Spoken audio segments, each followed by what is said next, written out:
Hi, my name is Janelle, and I'm the co-founder and executive director of National Pain Council. Dr. Klein and I created National Pain Council in 2019. One of the things that we do within National Pain Council is teach patients how to advocate for themselves. And this is so important to do, to learn to do. I call it doctor whispering, but how to talk to your doctors, especially about pain and painful issues. You never just want to go in and say to your doctor, I have pain. It's just not looked upon as well, and it doesn't explain what the pain is or how it's affecting you or what does it do to you. So these are all things that we help teach you to do. We also help find doctors for patients that don't have doctors. Right now we're having a major shortage of it, which started around the 2016 CDC guidelines, maybe probably a little bit before, but it really started then, especially when the DEA and the state medical boards started going after doctors and putting the fear of God into them to not treat patients with traditional pain medications. So this is something that's really important for patients. Another suggestion is creating a great network for yourself as a patient.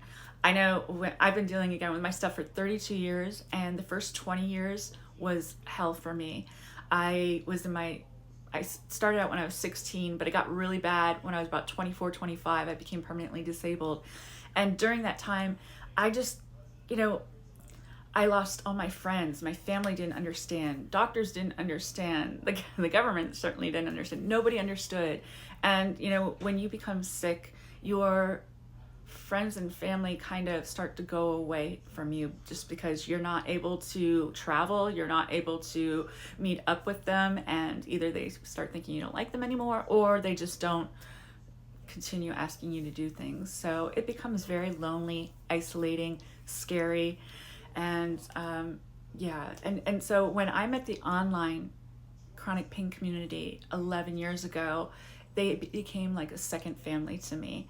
Another important thing is to research everything that you can, and a lot of this happens word of mouth through the chronic pain community online, talking about what has helped them, what hasn't, like therapies, medications, all that stuff. Like for example, right now I'm checking out Methylene Blue, and I'll be bringing you along with my journey on that. I'm hoping it will help with my seizures and my epilepsy and also pain. So we're gonna see how that goes. But yeah, if you guys have any problems out there and you need help, reach out to an advocate. Let them teach you how to advocate for yourself. It is probably the single most important thing that you can learn to do, and it's something that you'll continue learning to do probably the rest of your life, because I know I constantly learn new things all the time, and it's been a game changer for me. Lastly, you don't have to do this by yourself. There are great advocates out there.